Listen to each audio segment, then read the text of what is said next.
I'm going to introduce these fine gentlemen in a second, but I'd like to just kind of open up with a statement that the past 15 months obviously will not be forgotten as the spread of COVID-19 and society's reaction to the virus have really combined to devastate the global economy. The reversal of this devastation will most likely be measured in years. There have been some significant downturns over the past 40 years, and with the benefit of hindsight, each has really presented a wonderful investment opportunity, including in the hotel sector. It appears that this downturn may very well produce a period that rivals the very best in both returns and depth of opportunity. Hotels have been one of the hardest hit sectors by the coronavirus pandemic, given the widespread reduction in corporate, group, and leisure travel, as well as international travel inbound to the United States.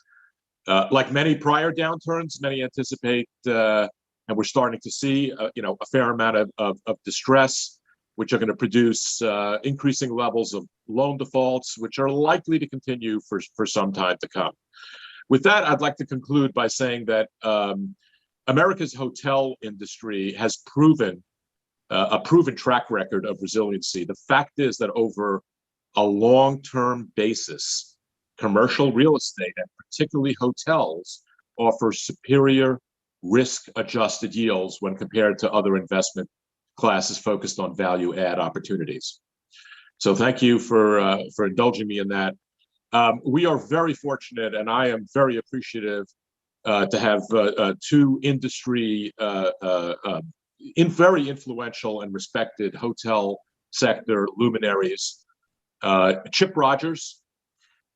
Chip serves as the president and CEO of the American Hotel and Lodging Association, also known by the acronym AHLA.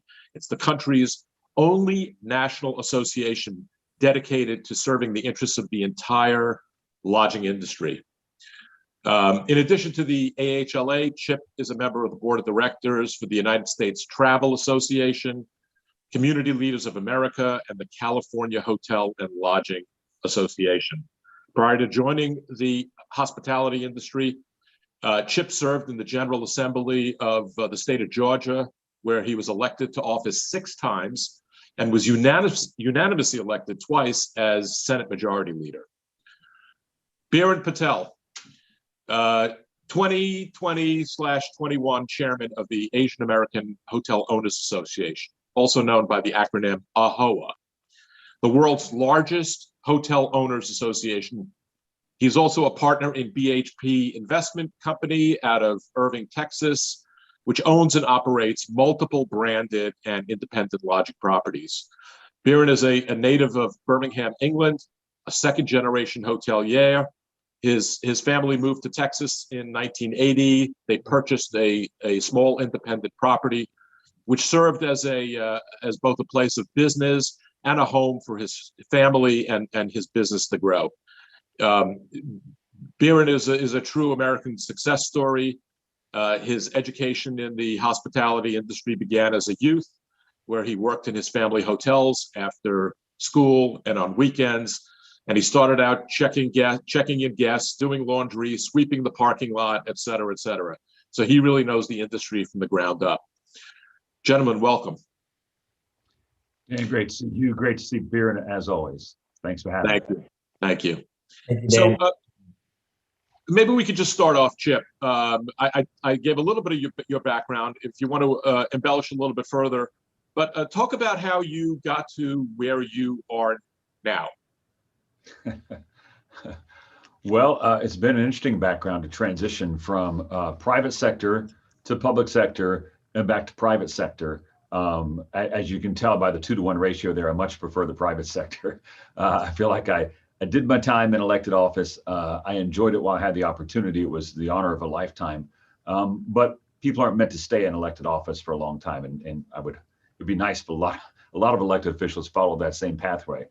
But then I spent many years working with Biren and thousands of colleagues at AHOA and truly enjoyed that. And so That was an incredible life experience as well. And, Biren's story, while something that absolutely we should champion, is one that is told quite often in the world of AHOA, of really the true American success story of people who had language barriers, financial barriers, but really wanted to use the opportunity that America provides to create something special.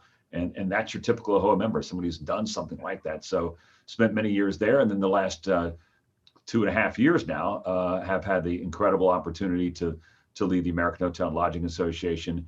And it's been a joy. People ask me all the time, what's it been like? I'm like, well, the first year that I was president of AHLA was arguably the best year on record in hospitality, 2019. And the second year that I was president of AHLA was undoubtedly the worst year ever in hospitality, 2020. And so we're hoping that 2021 is at least in the middle of those two, and only getting better. But honored to be in this industry, to do my part in helping to lead it, and to be part of this program today. Thank you, Chip. That was great. And I would like to just say that while some of your predecessors have also been terrific stewards of the AHLA, the sector has been and continues to be extremely blessed to currently have you in the role that you're in. You've been doing tremendous work for the sector, and I know many are grateful for that. Thank you so much. Biren, you want to give us, if you want to elaborate a little bit more on your background and how you ended up where you are? Yeah, thanks, Dan. Thank you for the warm welcome. I want to thank CRE for giving this opportunity for me to be on this webinar with a good friend of mine, Chip. Obviously, who he stated that we've worked together at AHOA. So, as you stated, Dan, I grew up in the industry, second generation hotelier, did my undergrad at the University of Texas in Austin in finance, did my MBA here in Dallas, and then just kind of went into the family business. And I'm the only sibling in the family that kind of joined the business. So to kind of elevate the portfolio, I decided to join associations like AHOA. And I was an ambassador for the association in 2011. Then I ran for a position for the regional director position in 2014, which I got elected to. And then in 2017, I became an officer. And then in the heat of the pandemic, I was transitioned into the chairman role. And so as Chip mentioned that, the first year he was at HLA was totally different than the second year. Last June when I became the chairman of AHOA, we were in the heat of the pandemic. And I tell myself that even though I was dealt this hand, I'd rather have myself than anyone else leading a hotel owners association during this tough time. Terrific. Thank you. Thank you. Maybe you could both now just, briefly describe your respective organizations' functions within the U.S. lodging industry and what each of the groups have accomplished during the past year for your respective membership. So Chip, maybe we can start with you.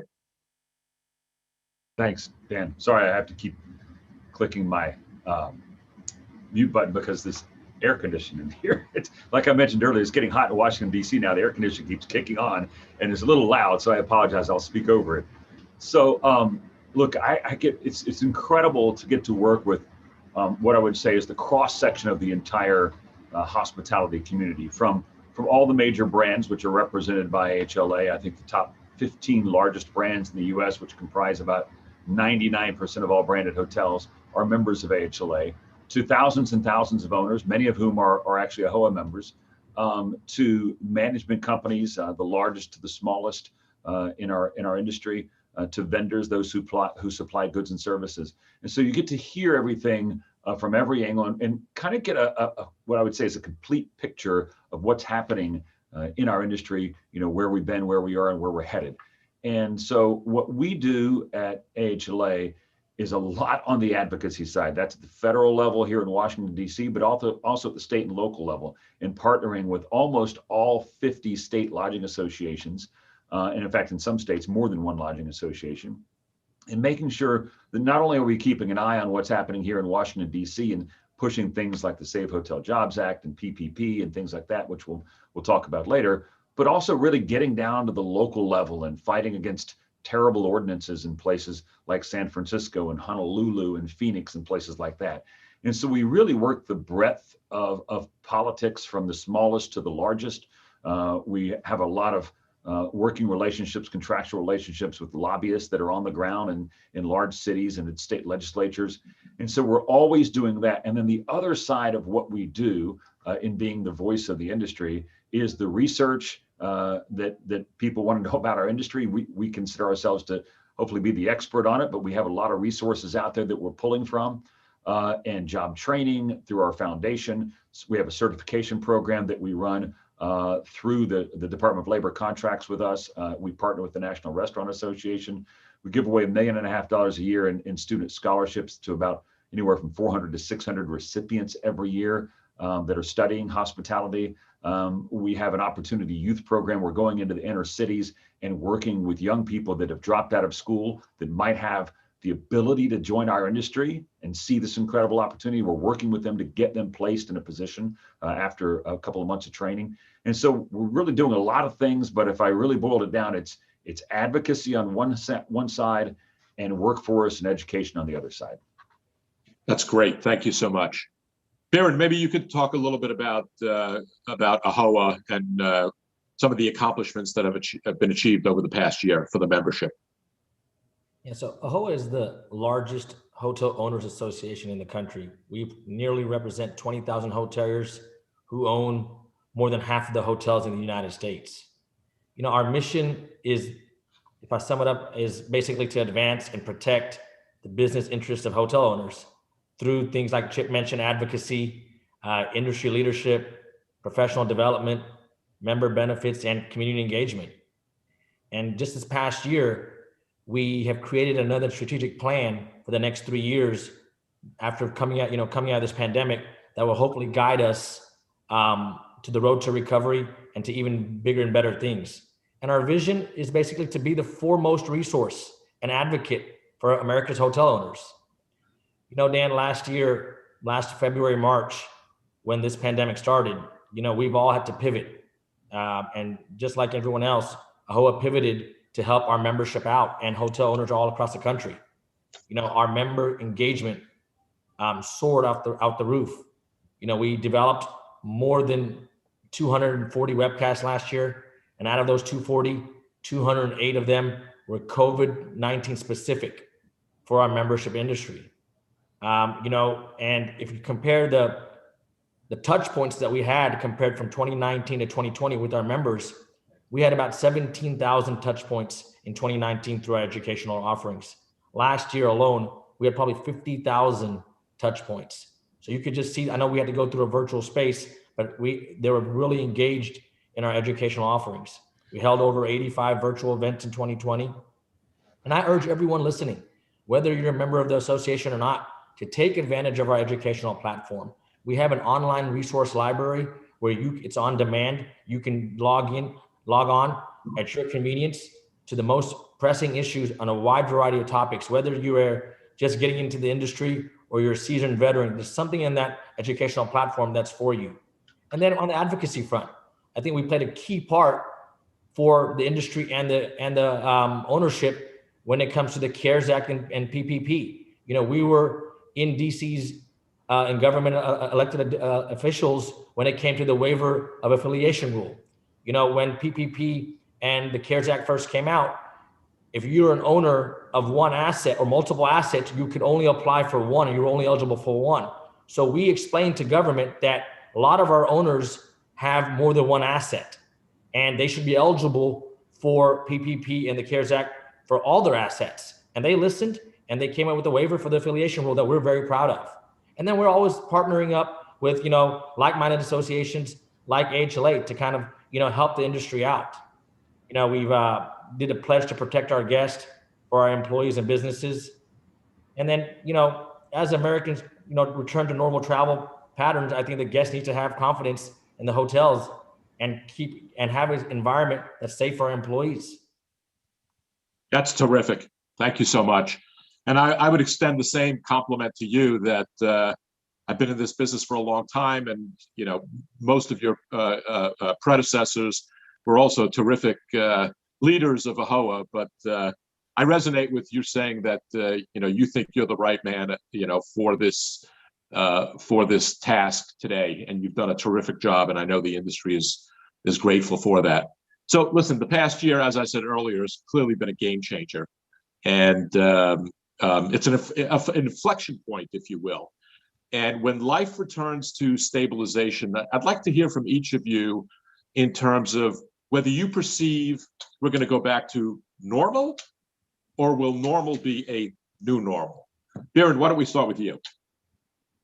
Yeah, I think there's definitely going to be a new normal. I think some things will come back, to what it was pre-COVID. There's optimism for the future. There's growth. Even though we've gone, I think, in my opinion, the roughest time in our industry, even worse than 9/11 and the recession, I think there's growth. And we'll talk about pipeline, I think, here in this segment.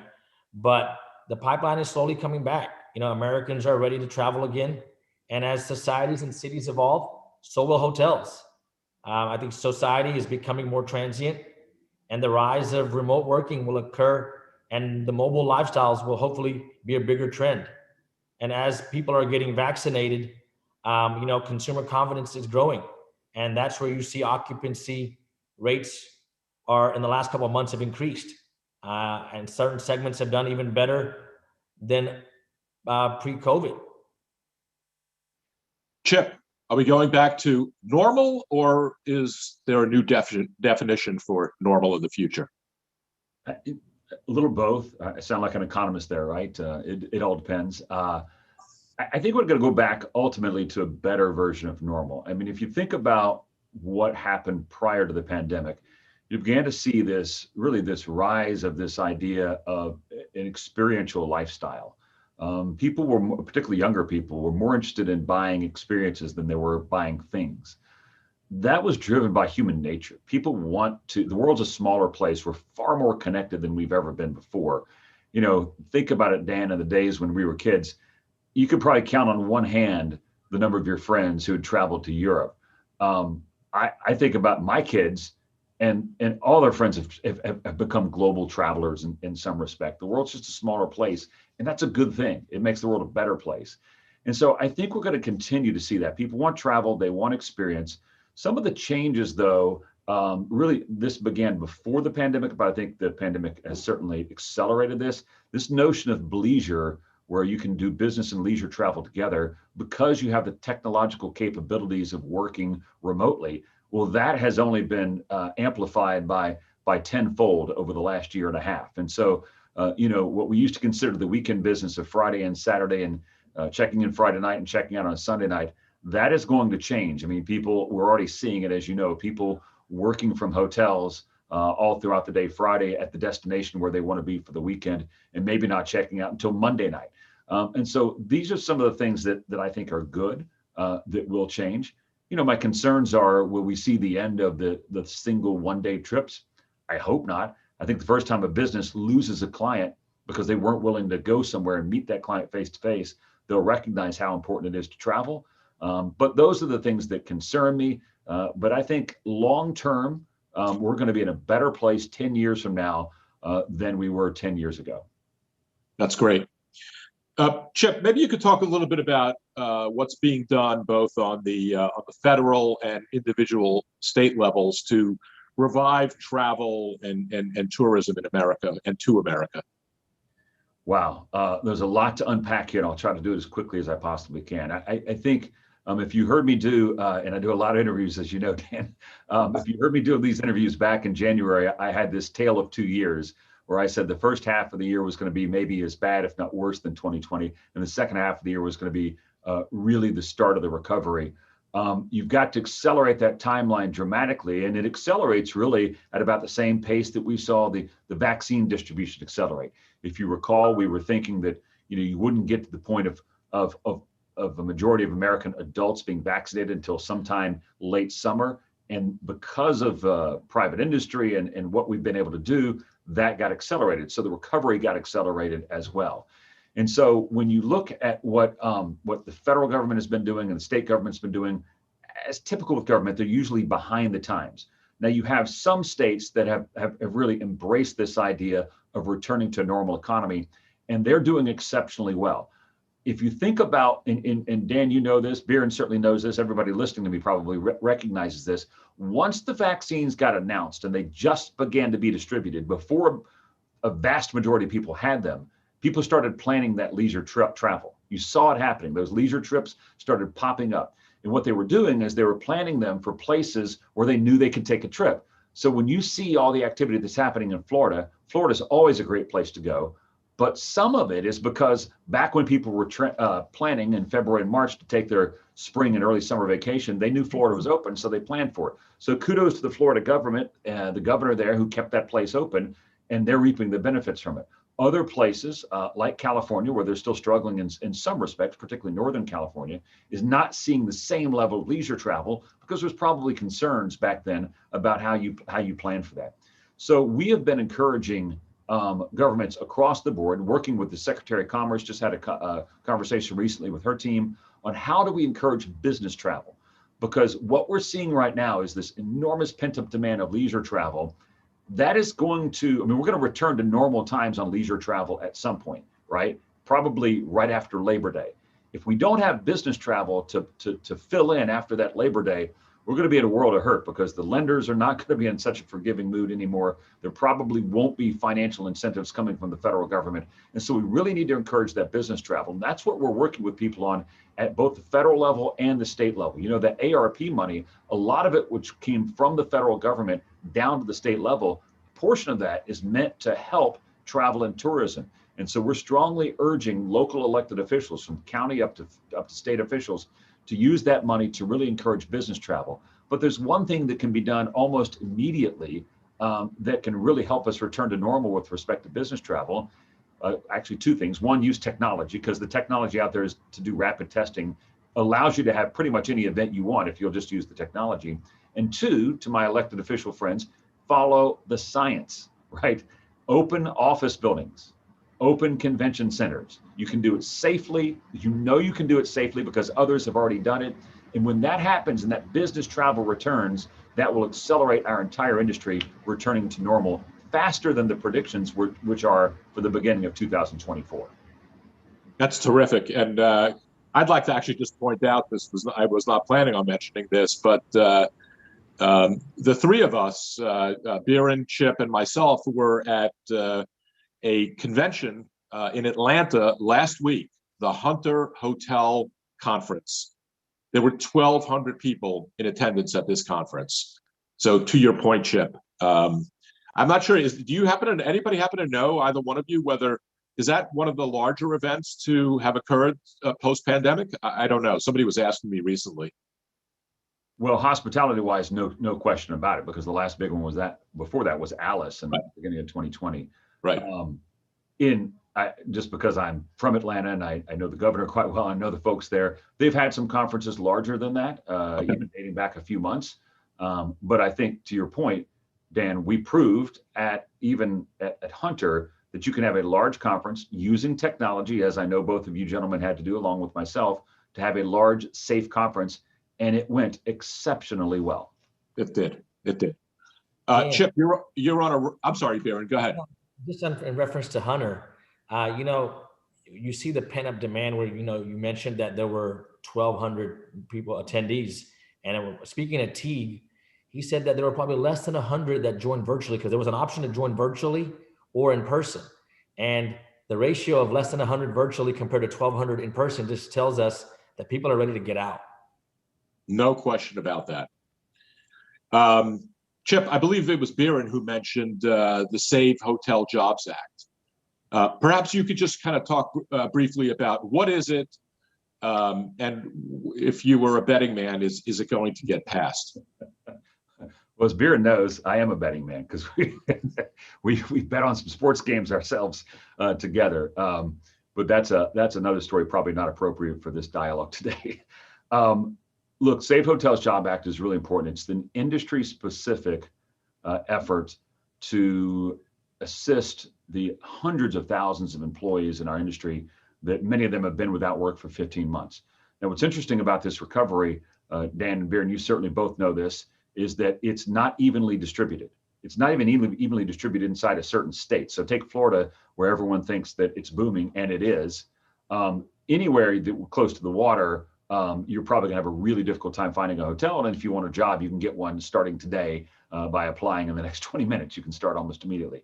But in places like Tallahassee, even Orlando to a certain respect, where they're heavily reliant on conferences, it's not the same thing. And then, you go to a place like New York or Chicago or other places where they're definitely reliant on business travel and conferences, they're still struggling. So what the Save Hotels Job Act is designed to do is help assist hotel employees across the country. Let me just tell you the mechanics of it real quickly.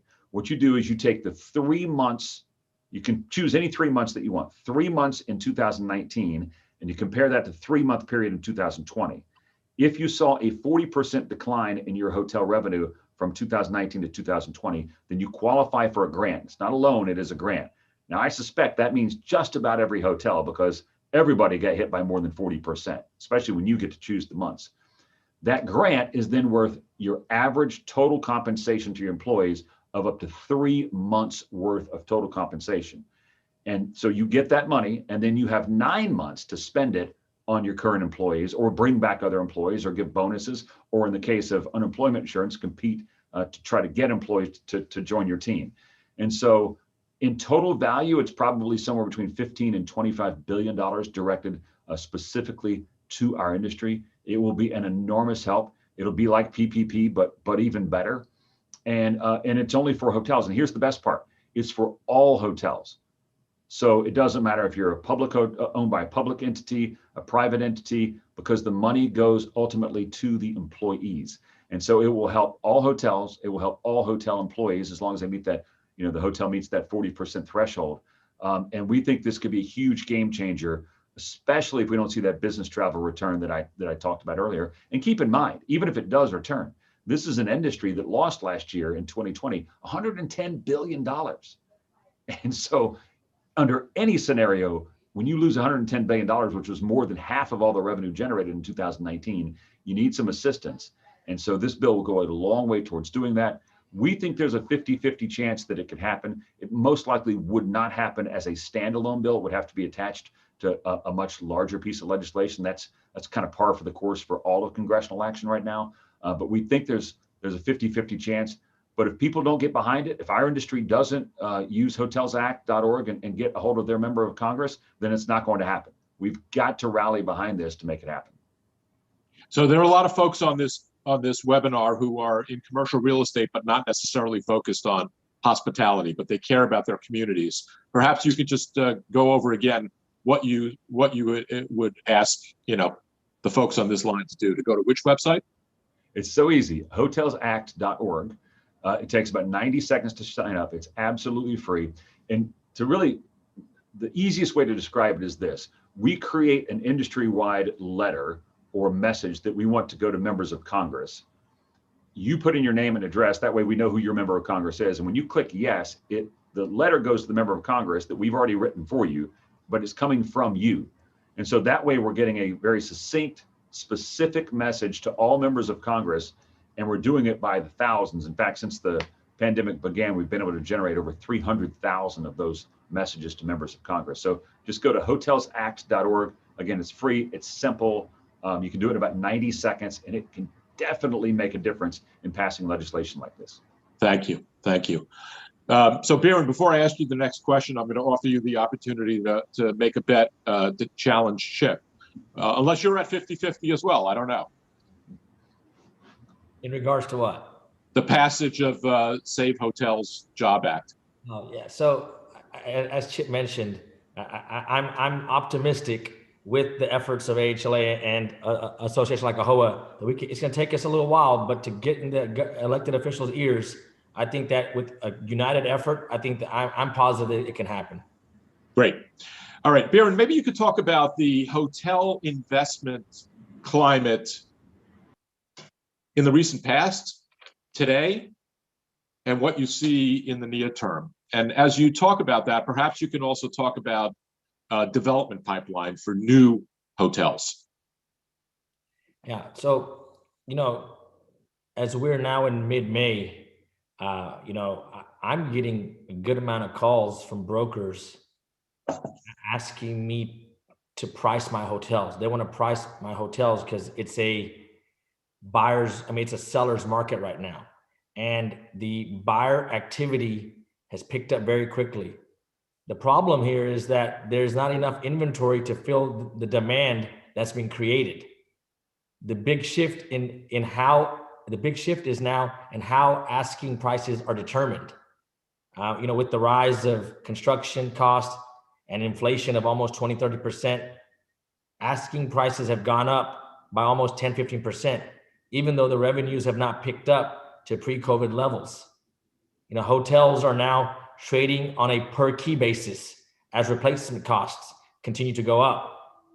I think the good news is, I know Chip touched on this a little bit, but I'm hearing from a good amount of our members that the banks have opened up to hotel financing somewhat. What was priced at maybe 12 million is now priced at maybe 14 million. And it's every seller raising their prices. And a lot of buyers were sitting on cash during the pandemic thinking that they will pick up foreclosed properties at 30 to 50 cents on the dollar. And that wave of foreclosures never hit. Now it'll be interesting to see what happens in the rest of this year of how that foreclosure market hits. Because when you talk about CMBS and stuff like that, those they still need relief. And then when we talk about, there were several buyers or sellers that were in the 1031 and they need to spend that money. And that's something that we need to talk about as far as government advocacy. But I think the number one point is that everywhere they're talking about replacement cost. And then when you talk about the future of the pipeline, I mean, in the United States, the hotel supply is tracking growth of almost probably 2% this year and probably 2% next year. And the pipeline appears to be recovering from this pandemic. Even with the transaction probably volume almost down maybe 60% last year, average selling price per room in Q1 was very close to probably 2019 levels, Dan. And there's been a rapid comeback. There was a rapid decline in terms of perceived value right when the pandemic hit, and there's been a tremendous rapid rebound. Chip, the AHLA was really at the forefront of promoting new standards for hotel cleanliness and sanitation. Perhaps you could just talk a little bit about that. Was one of the early initiatives, and I'm curious. Do you think there should be an industry-wide protocol for cleaning guest rooms? Wow, that second question is a little dangerous, but I'll answer it. But let me hit on the first one first. One of the things we do is we use a national polling group called Morning Consult. We think they're the best in the business, and we're constantly finding out, kind of feeling the pulse of what's happening in our industry, especially with consumers. And what we recognized right out of the gate when the pandemic hit is that cleanliness and safety vaulted from being like the 5th concern for people staying in a hotel to the number 1 concern by almost everybody. And so we responded by creating what's known as the Safe Stay Advisory Council, which brought together AHOA, along with folks like Ecolab, who as you know, sell the majority of the cleaning products to our industry, but also every major brand, major management groups like Aimbridge, ownership groups, brought them all together and said, look, can we create a set of safety and cleaning guidelines that can be applied across the board, recognizing that some hotels may want to go above and beyond. That's perfectly fine. If you want to take additional steps, that's great. But how can we set those basic guidelines? And we were able to do that with SafeStay and working with folks like Ecolab to make sure that we were implementing the best products and the best practices. And then we took those guidelines actually to the CDC and had them review them to make sure that what we were doing was actually working.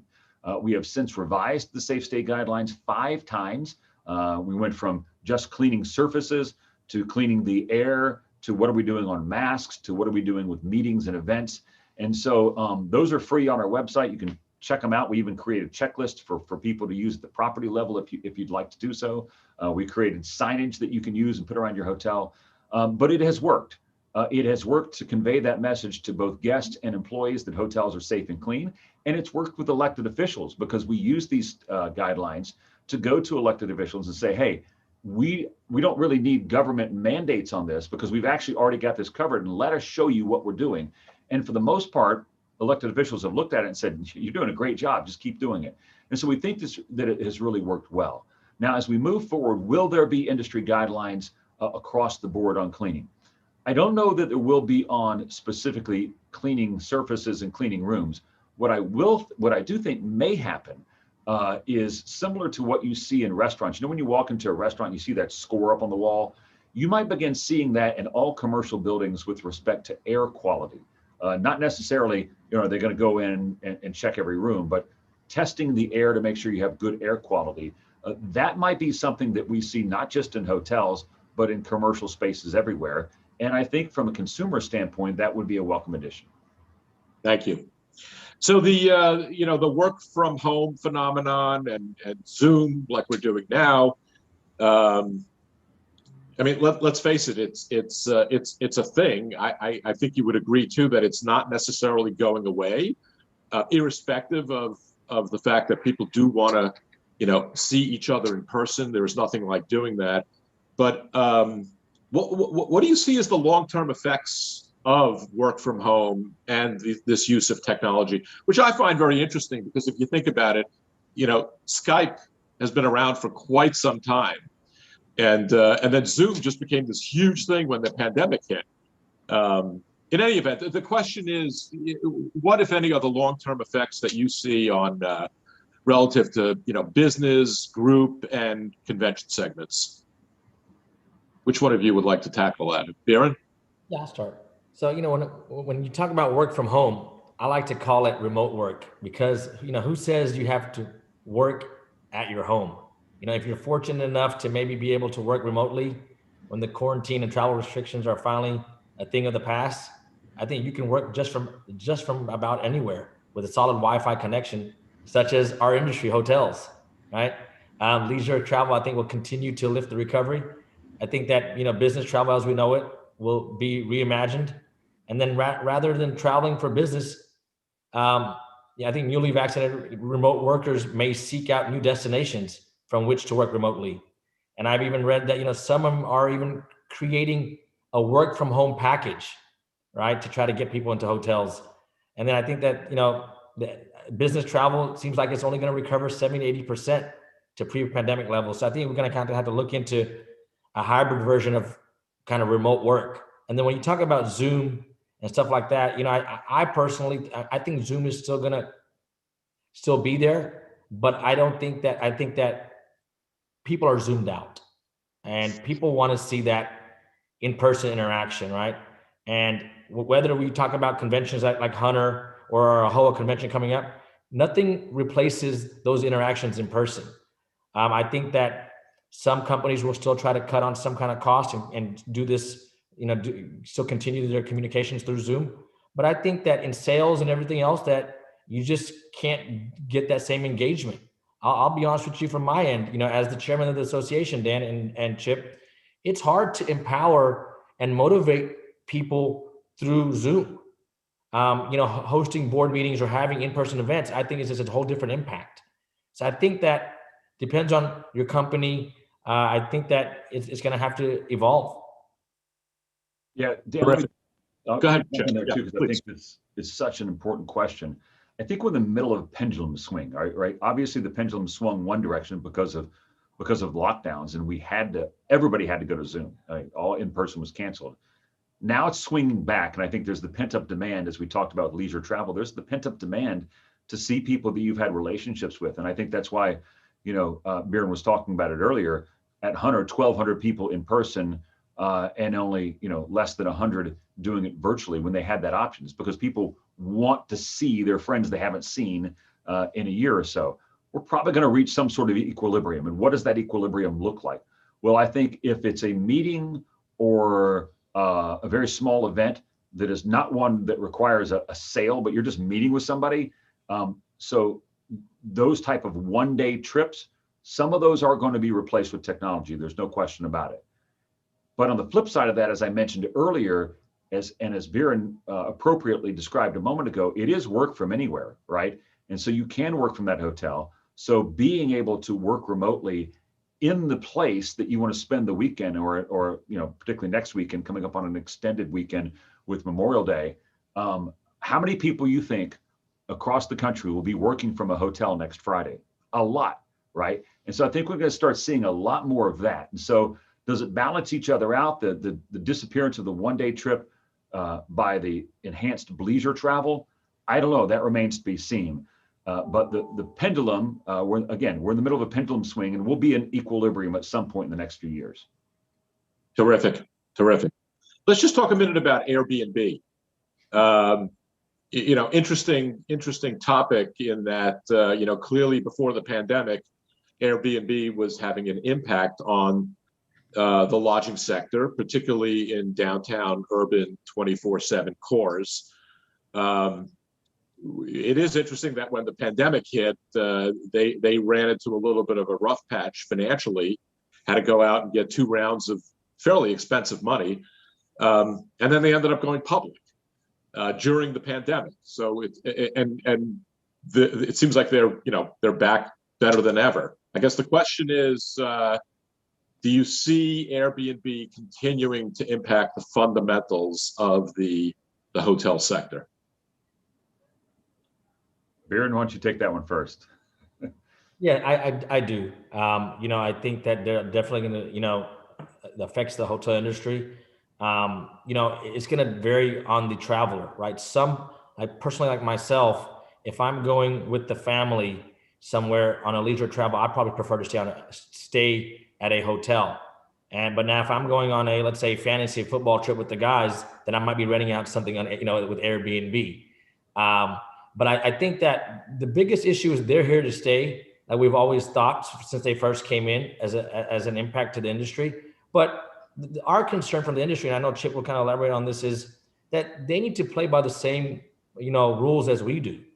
And that's unfortunate that government still can't see that the rules and regulations that we have to abide by, they need to. And that's, I think, more of our concern than if they're going to be, affecting our industry. They're definitely a player in our industry. I just think that we need to kind of concentrate more on not worried about how much are they going to affect our industry, but hey, make them play by the same rules that we are. Yeah, Dan, Byron's so right about that. And I think it's important to differentiate between short-term rentals and Airbnb, because there are lots of short-term rental companies that play by the same rules as hotels. In fact, we have short-term rental companies that are members of AHLA because they are playing by the same rules, competing on a level playing field. I always find it funny that elected officials sometimes will say, well, you just don't want the competition.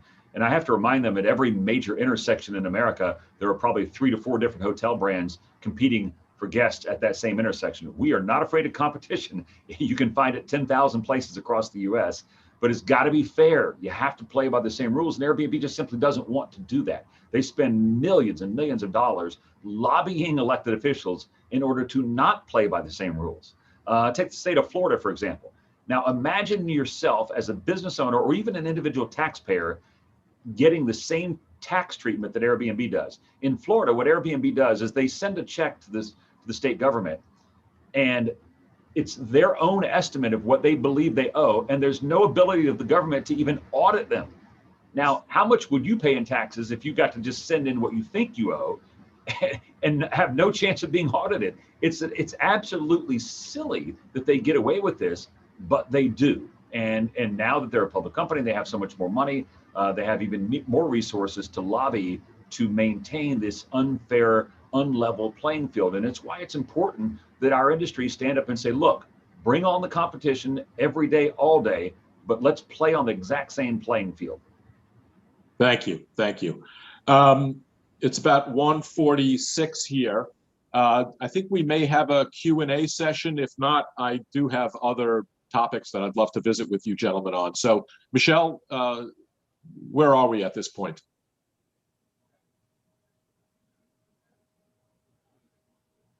All right, Dan. So we got a few questions that came in.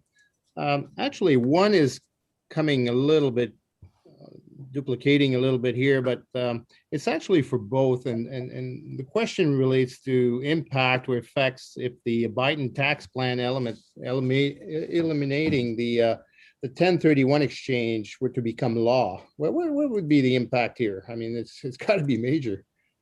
Yeah, Chip, if I may, I think that this tax proposal is huge for our industry, and it's how it's going to affect us, right? I mean, they've capped it at $500,000 profit from real estate. And like-kind exchange, we have been an integral part along with HLA when it comes to 1031. Like-kind exchanges are vital to building one's business in the hotel industry, especially owners, members of our association.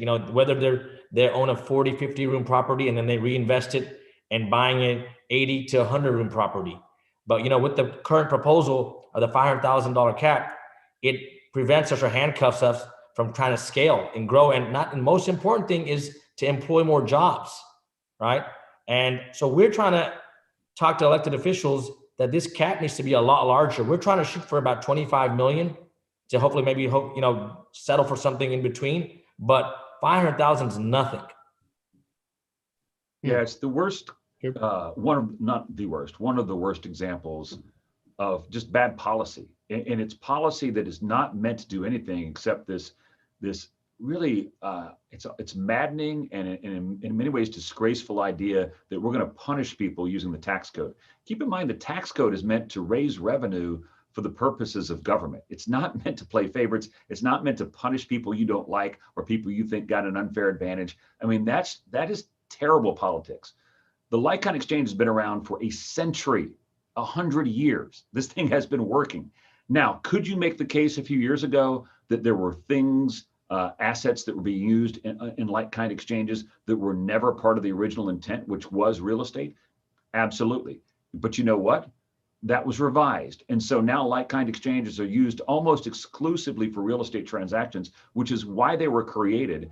And if you really think about it, it's nothing more than inventory. I mean, if you were buying and selling real estate, that's your inventory.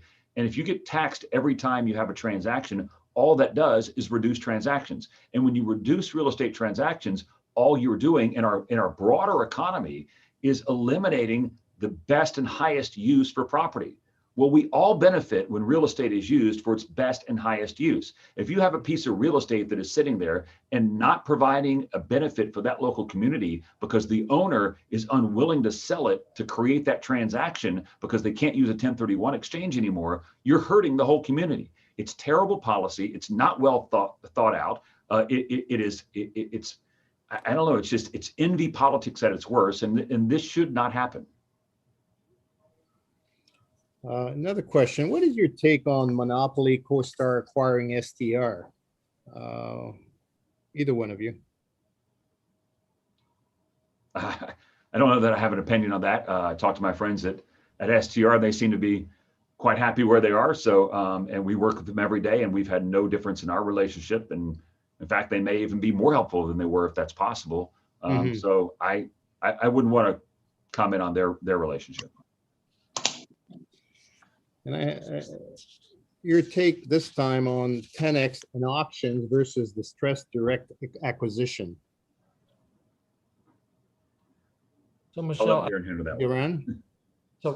I think that it just depends on what type of buyer you are. I'll give you my personal example. I've never bought an asset through an auction.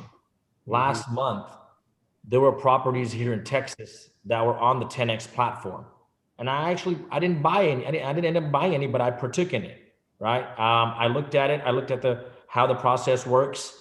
And it just depends on the numbers, right? I mean, either going through a platform like that where, there's a bidding process, or going through a broker, what the price is and negotiating that, it's going to vary on the individual investor. Personally, I'm open to both. It depends on the numbers, right? And I created a threshold on each asset of how much we're going to go up to. And if it goes past that, we're not going to get sucked into the bidding war. And then we got out of it. But you just kind of have to set a target and not fluctuate if you're going through that auction type or bidding type process. I have another question here, more in terms of planning. As an architecture firm that has worked in various hotel projects, can you speak to what you're seeing in regards to PIPs? It is our understanding that they'll be deferred they've been deferred in 2020 and 2021. Do you anticipate a pickup of the PIPs?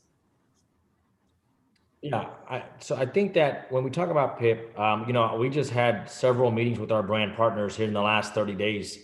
And we discussed the re-implementation of brand standards. And that's the fear of a lot of our membership, that we're not out of the pandemic completely and there's still a lot of struggle. So we're worried that our brands going to start re-implementing these sooner than later. And when you talk about specifically about PIPs, I think that they're looking at it where if you were already not in compliance before the pandemic, then they're going to try to enforce it. But if you were in compliance before the pandemic and your PIP is coming up, they'll work with you on an individual basis. On the flip side, Michelle, I think that there were a good amount of people who did their PIPs in the downturn, because when we're coming out to the road to recovery, they're ready, because now when your rooms are ready for your inventory's there, you can start selling to make up the loss you had in 2020, right? Instead of now doing the PIP when the demand's coming up. So I think that was a smart move for the people who did it during the downturn. You know, Michelle, if I could just jump in here a second, I think this might be a good inflection point to talk about labor shortages. And we all know that all sectors of the economy are experiencing the effects of labor shortages. I'm involved in a portfolio of hotels that several of the assets have reopened quite rapidly.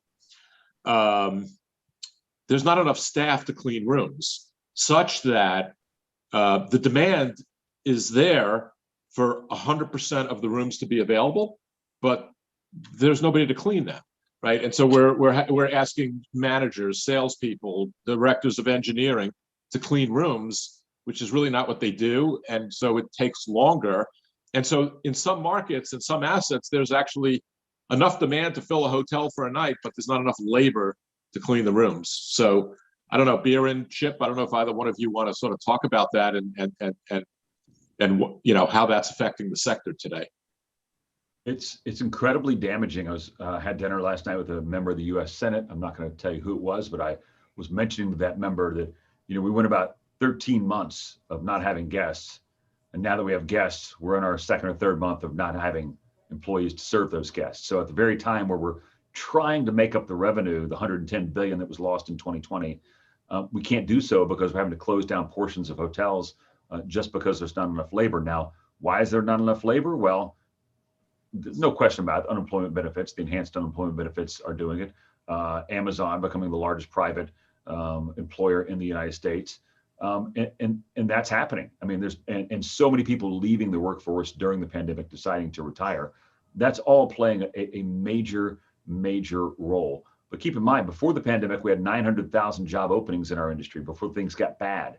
It's even worse right now. And so it's clearly impacting operations. We surveyed our entire membership recently. The numbers were staggering. 93% had job openings. Of those 93% that had job openings, almost 2/3, about 63%, said that the number of job openings they had were actually impacting their ability to operate as a fully functioning hotel. And that is a sad story to tell, especially when you're just trying to recover from a pandemic. Go ahead, Michelle.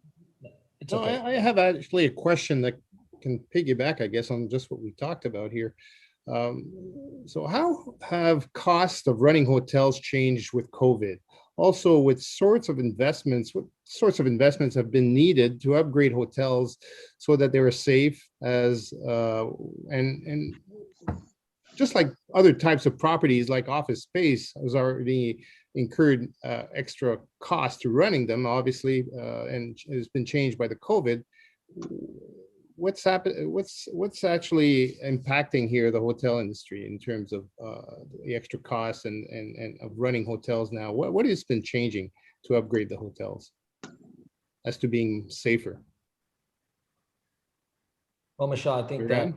yeah. So I think that, Michelle, that during the pandemic, it's kind of made us step our game up as hotel owners. You know, we were at a pre-COVID, we were at a all-time low as far as unemployment. Business, we, you know, I mean, our industry for the last 5 to 8 years was really good, and kind of you get complacent. So you have to look at your company again, and gave us a chance to evaluate how we can do better in operations, right? I think that as far as cost, you know, we're talking to our brand partners about kind of reducing some of the amenities. Is in breakfast, for example, is that many items needed, right? A lot of us went to grab and go during the pandemic. Can we go to a hybrid version as we're coming out of the pandemic? Housekeeping, opt in, opt out. Should we charge a fee if somebody wants housekeeping? Technology, you know, I think that when you have either mobile check-ins or keyless entries or with your phones, that can save some cost. I know that there were some brands that were requiring some, you know, multiple people to run their breakfast, and it's hard to find labor to begin with. How can you have multiple people? So I think they're getting it. I think that owners have been more efficient and smarter of how they would cut costs. But at the same time, you have to give consumer confidence to come into your hotels. And how do you do that? Making sure that you have a clean hotel, number one, right? And you're following the sanitation or the cleanliness protocols that AHL has worked on, or HO has worked on, to make them feel comfortable. And you're going to incur that cost, whether it's sanitizing machines or things in the rooms that you're going to give, and then keeping your common areas cleaned multiple times a day to make that feel comfortable. So you're going to incur costs, but we're trying to, as the profit margins are shrinking in the hotel industry, in my opinion, we're going to have to start raising rates. ADR is going to have to start coming back to kind of offset that cost. Dan, maybe you want to ask the last question here. Maybe just before, actually, Dan, I have a couple of questions asking that website, Chip, again, Hotels, that's plural, Hotels Act, ACT.org. ACT.org. Thank you. Dan? Okay. Well, this really has been terrific. Given that we're in the hospitality sector, I never met anybody in the hotel business who was not an optimist at heart. If you're negative, you don't make it in the hotel space. So I always like to end on sort of a high note. And perhaps both of you could just take a quick minute and talk about what you see as the most encouraging trends for the U.S. lodging sector. Biren, you want to start? So, you know, one thing that gives me optimism in our industry is that we are resilient, right? No matter what has happened, whether, as I mentioned earlier, 9/11 or the recession, we're resilient. None of us anticipated something like this that's health related. We always talked about, you know, Danny, you and I have been on panels in the past where when's a recession coming, right? But this was something that no one anticipated. And so I think during this time, we have shown tremendous resiliency. It's made us unite even more than ever before. Owners, brands, vendors working together to ensure everyone comes out on the other side has been positive. And I think that obviously, as we discussed earlier in this panel, that there are going to be some changes made, and we're just going to have to make smarter decisions to have a product that's efficient, that's profitable for owners, to keep going. That's great. And Chip, you know, obviously same question for you, and perhaps you might be able to elaborate since Biren brought up uniting together, right? The Save Hotels Job Act, and for people that are on the line who are not aware, the hotel sector has fairly strong labor unions in major 24/7 markets.